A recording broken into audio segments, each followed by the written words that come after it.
This is your weekly IUPTV News Bulletin broadcasted from Davis Hall. My name is Patricia Pinson. And my name is Ryan Malone. We bring you stories that are relevant to IUP and the Indiana community. Let's begin with local news.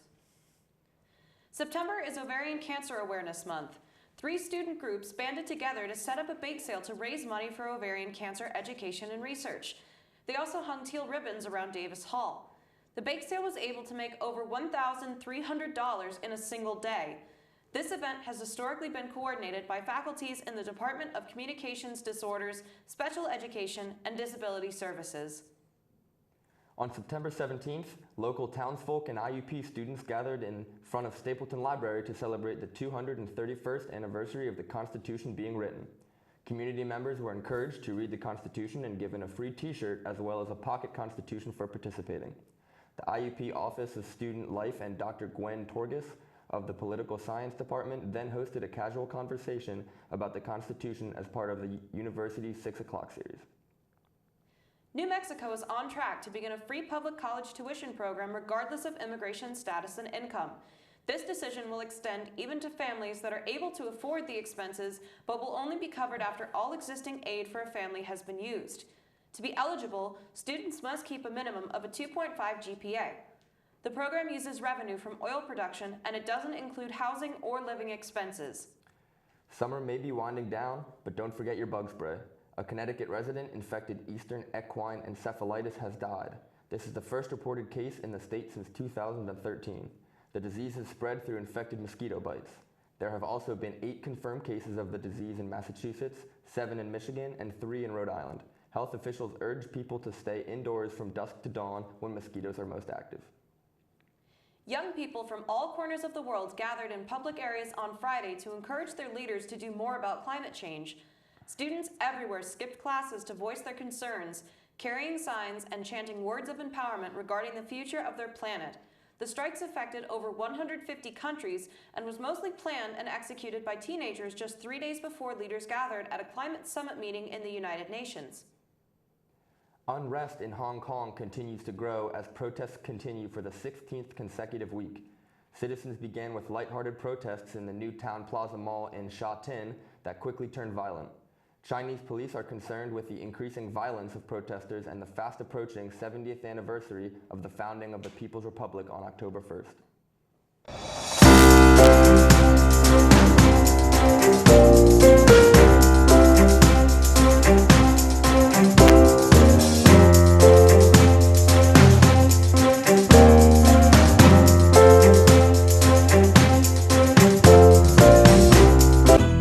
The Communications, Media, and Instructional Technology PhD program gave my life direction. This program was perfect for me with a combination of research and media production. Hands-on courses gave me skills that I now pass on to my students. I use all 3 areas of the program, production, theory, and research, every day in my job as a college professor. Learn how the CMIT PhD program can change your life. Visit iup.edu/CMIT. If you didn't have a chance to watch the IUP game versus Lock Haven University last week, our reporter Elliot Hicks shared a game recap. The IUP Crimson Hawks football team returned home Saturday for a matchup against the Lock Haven Bald Eagles. Quarterback Quinton Maxwell in the IUP offense racked up the points early and often, starting with a 29-yard touchdown pass to JoJo Gauze in the middle of the first quarter. Samir Bullock then moved into 5th place all-time in school history in career rushing yards with this touchdown run. Jumping ahead a bit, Maxwell got the job done through the air and on the ground, as one of his 4 touchdowns on the day came on this rush. With the score of 42-0 at halftime, IUP put in its second-string offense, who kept the momentum rolling. Jalen Reese threw 4 touchdown passes in the second half, the first of which went to tight end Grant Smith. Lock Haven wouldn't be shut out in this one, however. The Bald Eagles scored 2 touchdowns, one on a Brian Green rush and the other to Christian Drayton III through the air. IUP would keep the scoreboard going on a pair of long touchdown passes from Reese to DeWine Walls and Cam Suman. And when it was all said and done, the Crimson Hawks walked away with a 77-14 win. For IUPTV News, I'm Elliot Hicks. Still about the game, Kaylee Wenderoth will share a story about Samir Bullock. the player of the game from last week. Previously, Mr. Bullock has also been awarded the 2017-2018 IUP Performance of the Year. Here is the story. Saturday, IUP pulled off an astonishing 77-14 win against Lock Haven at home with much help from our player of the game, Samir Bullock, who is now the 5th all-time rushing leader here at IUP with over 2,805 rushing yards. During the game Saturday, Samir had 2 touchdowns with just 6 carries. After the game, I had the opportunity to talk to Samir and ask him about how he continues to push himself to go farther with all the success he's already had and his expectations for his senior year. You've had quite a career here at IUP. How do you keep pushing yourself to go further? I mean, we got a lot of young guys that's looking up to us, that's expecting us to hold them up to a high standard, and just hold myself up to a higher standard every time I come out on the field. It was my last go-around for IUP, so just want to make it a great one. Continuing to work, continuing to take it one day at a time, and just taking it one day at a time. Look forward to being 1-0 every week. Seeing that this is your last year playing for IUP, what are your expectations? To do what we never did here yet. All my 4 years in the national championship. And that starts with taking it one day at a time, working hard in weight room, film, getting all the guys ready, holding the guys high expectation. That's offense on defense, defense on offense, and just, grind. The grind is real. The Communications Media Department came together to film a new promotional video for the department. Our reporter, Taylor Jones, has a behind-the-scenes look at what it was like to produce the video and the purpose behind it. Enrollment is down. That's what students and faculty have heard within the past year. In the effort to increase enrollment, colleges and departments tried different strategies. For the Comm Media Department, they are doing what they do best. We are shooting a 360 video this afternoon that we're going to put together to promote the Communications Media Department.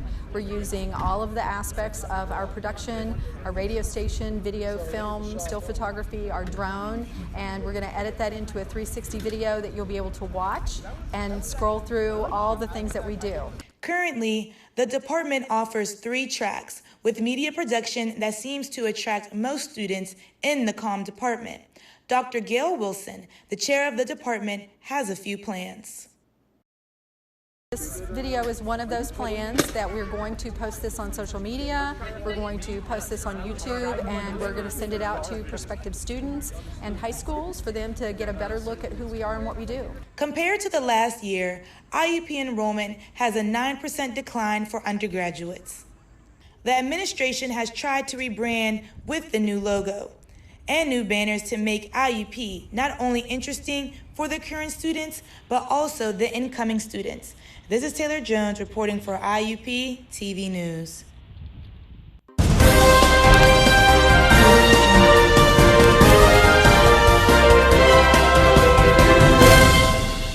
This is IUPTV News. Success. We see it every day. Hundreds of majors and programs, bachelor's degrees to PhDs, small classes, internationally known faculty who are committed to your success. Real-world experiences to guide you on your career and life path. An alumni network 120,000 strong. I'm IUP President Mike Driscoll. Visit us. Find your success at Indiana University of Pennsylvania. Anticipation for Disney's new streaming service, Disney Plus, is high. The service is expected to go live in the United States on November 12th. Here is Rodney Mateo with more information on the story. 60% of Americans have some sort of streaming service, from Netflix to Hulu to HBO. I have Netflix, and what I like about it is that there's always something to watch, whether you're bored or you just want to just binge watch something. I use Netflix, Hulu, and Amazon Prime. I had to think about that. I like that I have all 3. But all of them are a little bit different than the other, and they give me access to more programs and a variety of things in each one. Whether you're a student or not, this service is used for the purpose of entertainment, which is usually not that cheap or not good for your wallet. So what do you feel about the price though? If I was paying for it myself, I'd definitely drop it. It's like too expensive, and like I'm living off ramen noodles. I can't do with that. Oh, I mean, I don't mind paying, but if you ask me how much should I pay, I'm not sure. I know I have the student discount on all of them. Good news is a new service is coming that seems to be the most bang for your buck. Disney Plus will be launching November 12th and will have shows and movies from Marvel Studios, Pixar, and Nat Geo Wild for the low and affordable price of $6.99 a month. This is wonderful news for parents and guardians. You know, you have nephews, nieces. Yeah.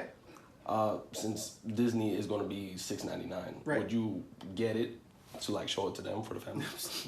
Absolutely. I mean, that's not even a question. Like, because of Disney's streaming service, everything that every property and entity as it pertains to entertainment that Disney owns is going to be in the streaming service, just all together. Not only will the service be available in the US, but it will also be available for customers in the Netherlands and Canada. With Disney having such a large pool of content for all ages to enjoy, it will be the perfect streaming service for the entire family. People who don't have one may flock toward Disney Plus to be their main source of entertainment. This has been Rodney Mateo from IUP News. I don't know about you guys, but I'm about to go watch Toy Story. If you plan to be around campus, don't forget to visit the University Museum. The museum shows a variety of artworks from IUP alumni. Taylor Jones has her story.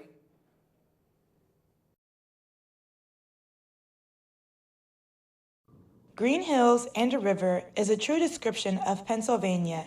At least that's the image to some people who used to go to IUP. The University Museum has successfully secured artwork from IUP alumni, especially those who graduated from the arts and design. These alumni, there are 11 alumni in the show, and they are graduates from IUP's art department as of the 60s, 70s, and 80s. And most of them are from the 70s. Basically, that's how it all started, putting together a few from each of those areas. And we had some other criteria we used. Yes. All of these people who are involved in this show, quite a few of them were teachers. All of them continued their artwork no matter what their job was to support themselves. We have a financial planner on here, but they continued with their artwork. That was the important thing, yeah. Some of these alumni come from Pennsylvania, while others come from overseas. The process of securing these art pieces were effortless, with one of the alumni having a good relationship with majority of the artists in the show. Joy had a lot of connection to these people when she was a student with them. Right. And her career was interrupted. Right. She started, had her children, and came back to IUP. So she had two groups of people that she shared classes with. Right. And so she picked from them and shared with me those people that she thought were very active. And we talked to a couple other people. Ned Wirt was one who consulted and gave us some names, and he was a former faculty member here, who most of these guys had him for class. Right. And we were so thrilled that he came to the opening reception, because some hadn't seen him for 50 years. 20 or 30 years. That's Yeah. Right. So it really was. It was a reunion, especially for the ones in the 70s. The bulk of the group was from the 70s. Not all the alumni became professional painters, sculptors, potters, or draftsmen. Some chose to be teachers. Some of the artists here were elementary teachers, some were high school teachers, some were college teachers. Yeah. One was the department chair at a college. Yeah, right. And so there are all kinds of people that do their art, and maybe it's not necessarily just being an artist. With all of the artwork being shown, the curators strive for an impact on students that stop by. It's just been exciting to have students see the work. One comment that was made was the work looks like it could be a faculty show, which I thought was a very, very fine comment about the individual pieces and how finished they are. If you're interested in seeing the current exhibition, it is located in Sutton Museum and is open until December 6th. This is Taylor Jones reporting for IUP TV News. Beginning next week, IRMC will hold a 6-week walking series. If you're interested, you'll join a group of people walking for 1 to 2 miles to different locations across campus. You'll get incentives if you can accumulate a minimum of 6 stamps. IUP students of theater and dance are performing Actually, a play that investigates race and politics. Tickets are still available for this and next weekend. That's all the news that we have for this week. Tune in next week for more news. Reporting for IUPTV News, my name is Ryan Malone. And my name is Patricia Pinson. We'll see you next week, Indiana.